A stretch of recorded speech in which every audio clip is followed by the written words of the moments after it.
Okay, so if you've walked down a skincare or makeup aisle lately, you know it can feel like navigating a total minefield of buzzwords. It's overwhelming.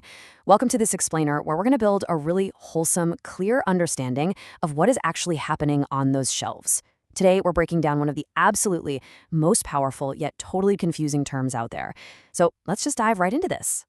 I mean, be honest with me for a second. Have you ever bought a beauty product just because the label literally said clean? Look, I definitely have. It is so incredibly tempting. You see that word on a bottle, and your intuition just tells you to trust it, right? You instantly feel a little bit better about what you're putting on your skin. But here is the anchor we're going to use throughout this entire explainer. Clean is a signal. It's not a standard. To really get why it's just a signal, think of the word clean, kind of like a label on a restaurant menu that says fresh. I mean, it sounds incredibly reassuring, doesn't it?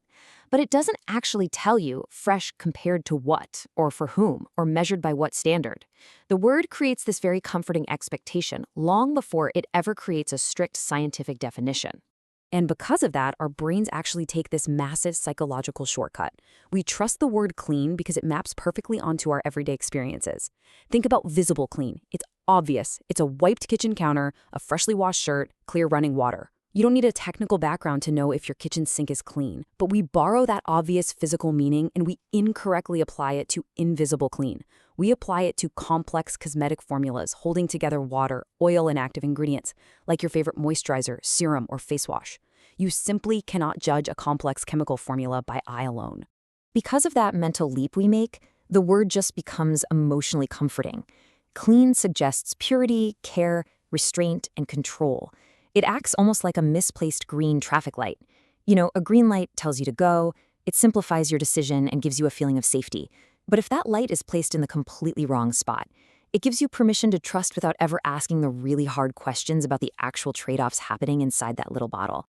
And this is exactly why the whole concept of clean beauty feels so simple. It's basically a highly convenient package that bundles three very different ideas into one vague term. When a brand says clean, well, they might mean safety, avoiding concerning ingredients, which feels fiercely protective. Or they might mean values, ethics, sustainability, and transparency, which feels morally good to support. Or it could literally just be brand identity, looking modern, pure, and premium, which just feels trustworthy. So you might hear the word clean and automatically assume rigorous safety testing, while the brand might just be emphasizing their new eco-conscious image. It is the exact same word, but with a totally different center of gravity. Let's look at another analogy to see how this builds. Compare clean beauty to healthy food. Imagine someone hands you a plate and says, "Hey, this is healthy food." Well, healthy compared to what? And for who exactly? A light leafy salad is a great choice for some, but actually a terrible choice if you're someone who needs high calories and protein. In the exact same way, a gentle botanical oil might be marketed as clean, but it could trigger terrible breakouts for someone with acne-prone skin. Real formulation, just like nutrition, always depends on the person and the context. A beauty product can sound universally good under the clean label while actually being totally dependent on the specific user and whatever standard is being applied at the time. So the absolutely crucial point here is that almost every real product decision involves trade-offs. I mean, a formula is constantly trying to balance stability, feel, shelf life, cost, and performance. It's like a giant puzzle. Many people just assume clean beauty means simply removing bad ingredients. But actually, removing an ingredient, like a traditional paraben preservative or a specific emulsifier, means you have to replace its function. And when you do that, you shift the pressure elsewhere in the formula. So maybe it's simpler, but now it's less stable. It might be free from one specific chemical, but now it has a shorter shelf life, or requires a way higher concentration of a completely different preservative just to stop it from growing mold. To really look under the hood of all this marketing machinery, we have to understand the mechanical reality of clean formulation. Whenever you encounter a clean product from now on, mentally walk through these three steps. First, what was removed? Sure, an ingredient class is excluded, but what function was lost? Second, what was replaced? Another ingredient fills that role, but is it actually better? Is it worse? Or is it literally just different? And third, how was it redefined? Is the brand changing the story to focus on safety, ethics, or their image? Now that redefinition step, That is key because the formula itself is really only half the system. The rest of the whole shebang is framing. Think of it like the exact same house, just with different paint.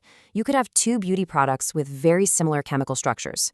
One is painted bright white, has super sleek packaging, and is branded as minimalist or non-toxic. The other is painted in these rich earth tones, uses recycled cardboard, and is called eco-conscious. The underlining structure is almost identical, but the brand's framing completely changes how we interpret what is inside.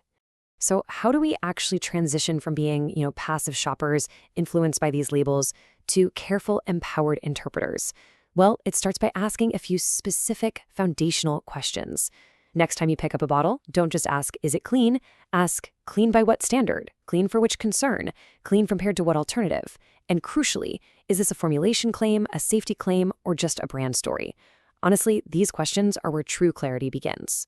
Which leads us right to our final paradigm shift. Clean beauty is not some scientific substance sitting neatly inside the bottle. It just isn't. It is a framing system built around ingredient choices, risk perception, and brand values. It's a decision-making filter that the brand applies before it ever reaches you.